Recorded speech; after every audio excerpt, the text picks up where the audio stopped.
chegamos à fase de acabamento. Daqui para frente, nós veremos técnicas que vão deixar a sua casa ainda mais bonita. E para começar, vamos falar sobre os blocos. Eles são fabricados industrialmente e apresentam ranhuras e linguetas para seu encaixe. Depois de instalados, os blocos apresentam desníveis entre si. Essas falhas devem ser cobertas com massa de gesso. Deve-se aplicar e espalhar a massa uniformemente, no nível da superfície da divisória. Isso é o que chamamos de rejuntamento dos blocos de gesso. Não se trata de um acabamento, mas de um procedimento obrigatório que você deve fazer, mesmo que a parede receba outros tipos de revestimento. Use a desempenadeira lisa ou espátula para nivelar e arrancar possíveis irregularidades. Além da aplicação no acabamento do rejunte de bloco de gesso, existem outras aplicações onde se pode utilizar a massa de gesso. Ela é utilizada no emassamento liso ou texturizado de paredes, por exemplo. Na hora de aplicar a massa de gesso como acabamento, devemos tomar alguns cuidados para garantir o sucesso da aplicação. Mas antes, vamos ver como se prepara a massa. Use um balde para separar a quantidade correta da água para a mistura. Lembre-se que em seu manual há uma relação de proporções para você preparar a quantidade necessária e evitar desperdícios. Adicione lentamente a massa de gesso, polvilhando sobre a superfície da água. Deixe o pó absorver a água por cerca de 1 minuto, ou até ele ficar totalmente molhado. Misture com o auxílio de um agitador por cerca de 3 minutos, ou manualmente, por cerca de 5 minutos, até obter uma pasta homogênea e sem caroços. Aplicação da massa de gesso. Em alguns casos, o cliente quer dar uma caprichada no acabamento de sua casa ou apartamento. A nossa casa popular está quase pronta para ser entregue e nós vamos aproveitar para dar uma embelezada nela com algumas técnicas de acabamento. O que vamos fazer é aplicar a massa de gesso, não como rejunte ou reparo dos blocos, mas como acabamento mesmo. Para isso, é preciso que as paredes estejam curadas. A cura de uma divisória de gesso leva 24 horas. Vamos ver com os nossos colegas como se aplica essa massa. Vem comigo. E aí, João, vamos começar? Fala pro pessoal qual o primeiro passo. O lixamento. Exato. Vale dizer que toda a superfície deve ser lixada sem exceção. Então, mãos à obra.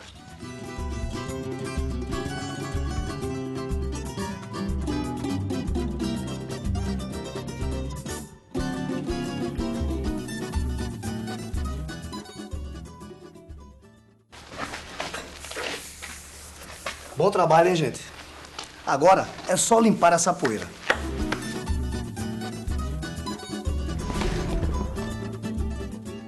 Limpe a superfície da parede com um pano semi-úmido.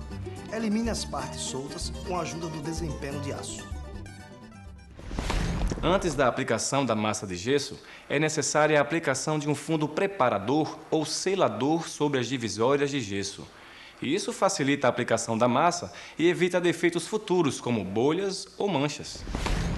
Como dissemos anteriormente, as paredes ou os tetos executados com os pré-moldados de gesso, que são os blocos e as placas, apresentam junções com filetes de cola ou desencontro dos elementos. Por isso, nós lixamos e aplainamos a superfície da parede. Você tem que obter uma superfície fosca com porosidade e rugosidade uniformes. Assim, se obtém uma impregnação por igual de toda a superfície, quando aplicamos o fundo nivelador de parede, ou seja, o selador. De preferência, a aplicação do selador deve ser realizada em seguida ao lixamento, para evitar que se sujem as superfícies já lixadas. A massa de gesso pode ser aplicada em toda a superfície da parede por razões estéticas, ou em pontos isolados para correção de pequenos defeitos, irregularidade, etc. Ela deve ser utilizada apenas em superfícies internas. Para aplicar a massa, você vai precisar do desempenho de aço e réguas. A execução do acabamento da massa de gesso envolve as operações de espalhamento e alisamento sobre a superfície e deve ser feita da seguinte maneira. Com o auxílio do desempenho de aço inoxidável, espalhe a primeira camada da massa de gesso, procurando cobrir toda a superfície. Assim que a primeira camada perder o brilho superficial, aplica-se a segunda camada, procurando corrigir toda a superfície e deixando a parede em condições de lixamento. Tem muita coisa que a gente pode pendurar na parede. Nas casas populares que você vai construir, os primeiros são o balcão da cozinha e a pia do banheiro. Antes de vermos esses exemplos, refresque a memória sobre a fixação de objetos nas divisórias. O gesso é mais resistente que muita gente pensa, mas como qualquer outro material, existem limites de pressão e carga que um bloco de gesso pode suportar. Muita gente acha que o gesso é frágil porque só conhece as placas que são usadas no teto como forro. Elas não precisam suportar a mesma carga que um bloco de gesso. Por isso, são mais leves e frágeis. Com o bloco de gesso, a coisa é diferente. Você viu na aula 2 os diferentes tipos de blocos, lembra? Vamos revê-los rapidamente. Bloco de gesso S ou Standard. Apresenta cor branca. É o bloco mais comum. Na nossa casa, usamos o Standard maciço de 10 centímetros. Bloco de gesso Hidro, de cor azul claro. É utilizado em áreas úmidas, pois ele é hidrófobo, ou seja, repele a água. Ele é recomendado para todas as divisórias de dobragem e de distribuição em áreas molhadas, como banheiro, área de serviço e na cozinha. Bloco de gesso GRG, de cor verde claro. São blocos de gessos especiais, reforçados com vidro, utilizados em paredes que receberão carga ou maior pressão. Bloco de gesso GR-GH, de cor rosa claro. São pré-moldados de gesso, reforçados com fibras de vidro e com aditivos hidrorrepelentes, ou seja, que repelem a água. Estes blocos são os mais robustos e reúnem as qualidades do bloco hidro e do bloco GRG. A casa popular que nós estamos construindo só recebe blocos hidro e blocos standard. Apesar de se recomendar o bloco GRG nas paredes que suportarão cargas, isso não quer dizer que a casa popular não possa ter nada pendurado nas paredes. Basta saber como fixar cada tipo de carga. Em função do peso, as cargas são divididas em 3 categorias: leves, médias e pesadas. Veja como se faz. Fixação de objetos leves, até 15 quilos. Para fixar objetos leves em blocos maciços ou vazados, são usados colchetes e pregos de aço. Desse de pendurar quadro, você só tem que respeitar a seguinte tabela: um prego para objetos até 5 quilos, 2 pregos para objetos até 10 quilos, 3 pregos para objetos até 15 quilos. Vamos dar um exemplo. O José está com este quadro que pesa 6 quilos. Vai precisar de 2 pregos para distribuir o peso do quadro. Você fixa os pregos na parede com um martelo, normalmente como se estivesse pregando em uma alvenaria de tijolos e argamassa. Fácil, não é? Agora, se o objeto que vai ser pendurado tiver entre 15 e 30 quilos, ele é considerado de peso médio. Então, você precisará fazer a fixação com buchas clássicas ou buchas autoperfurantes, que necessitam de uma máquina apropriada.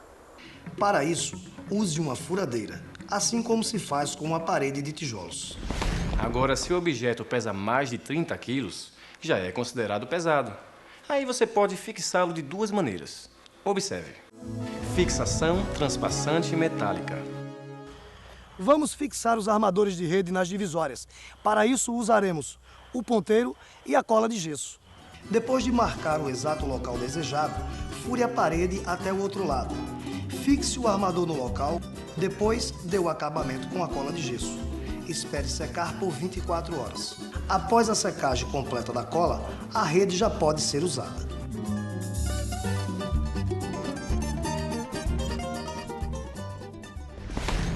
Você sabe que até 15 quilos, um objeto é considerado leve e pode ser fixado com simples pregos e colchetes metálicos.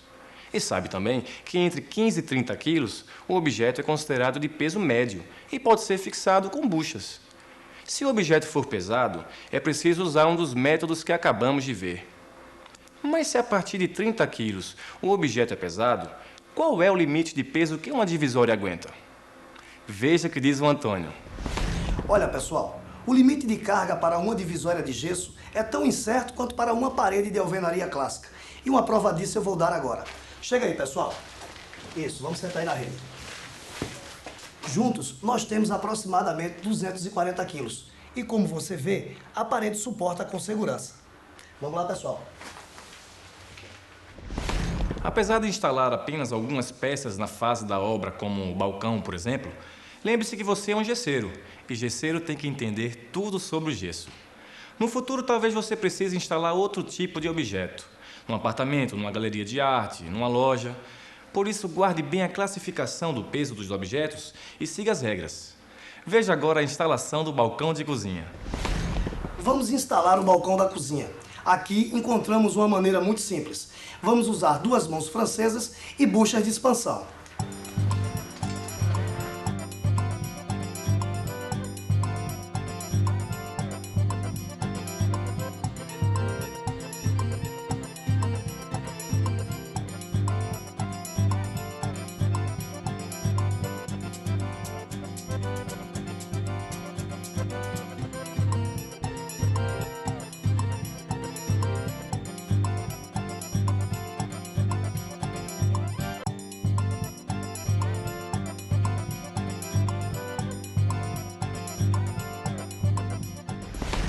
É isso aí, pessoal. Espero que as nossas aulas tenham lhe ajudado a compreender todas as etapas da construção de uma casa de gesso.